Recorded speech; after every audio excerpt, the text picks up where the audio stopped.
বিশ্বের সবচেয়ে ক্ষমতাধর দেশের বাসিন্দা হতে কে না চায়।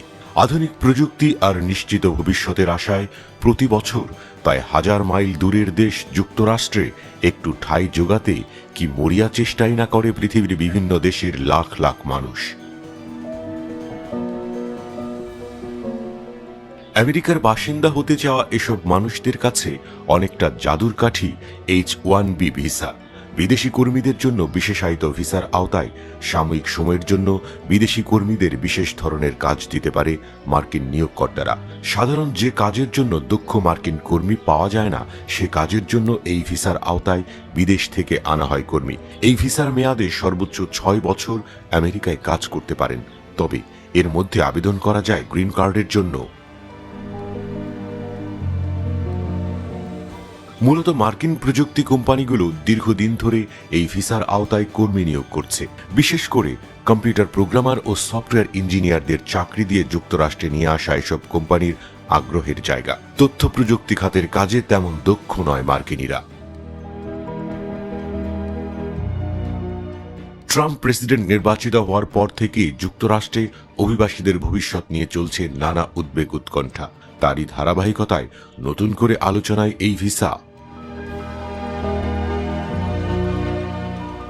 2017 সালে প্রথম মেয়াদে ক্ষমতায় আসার পর H-1B ভিসার উপর বেশ ভালোই কড়াকড়ি আরোপ করেছিলেন ডোনাল্ড ট্রাম্প।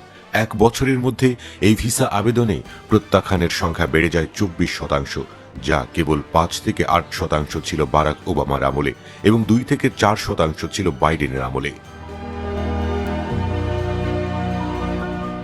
তবে এবার দায়িত্ব গ্রহণের আগেই এই ভিসার পক্ষে কথা বলেছেন ট্রাম্প, আর তারপরই শুরু হয়েছে এ নিয়ে আলোচনা সমালোচনা। মার্কিনীদের দক্ষতাকে ছোট করে স্বল্প বেতনে বিদেশি কর্মীদের দিয়ে কাজ করিয়ে নেয়ার ফন্দি আখ্যা দিয়েছেন অনেকে। অনেকের মতে এই ভিসার মধ্য দিয়ে একদিকে বঞ্চিত করা হচ্ছে আমেরিকানদের, অন্যদিকে শোষণ করা হচ্ছে বিদেশিদের। ভিসা অব্যাহত রাখার পক্ষে জোরালো সমর্থন দিয়েছেন ট্রাম্পের মিত্র ইলন মাস্কও।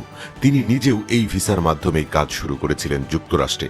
H-1B টিকিয়ে রাখতে যুদ্ধ পর্যন্ত করতে প্রস্তুত বলে জানিয়েছেন তিনি। H-1B ভিসা অব্যাহত রাখতে প্রয়োজনে আমি যুদ্ধ করব।